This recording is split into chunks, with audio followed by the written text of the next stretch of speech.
Anong message mo sa akin sa birthday?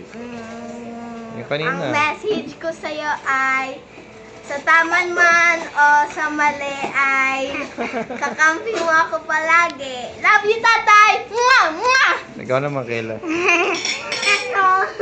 Message mo? Wish ko sa'yo. Thank you sa lahat na binigay mo sa akin. At yung parang sinabi din natin, Phoebe, kung matalo, malalo.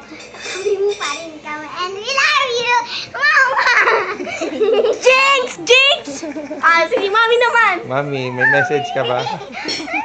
Good health and Nanay, sorry. ang message ko ay good health para sa'yo at peace and happiness. Thank Love you, you. Mami. Oy, tatay! Sabi ni nanay na, Love you. ano daw, we love you daw. Bakit? Sa'yo pumunta siya dito, please. Dali! Sige, siya pumunta siya ka mo. Nanay, pumunta kami.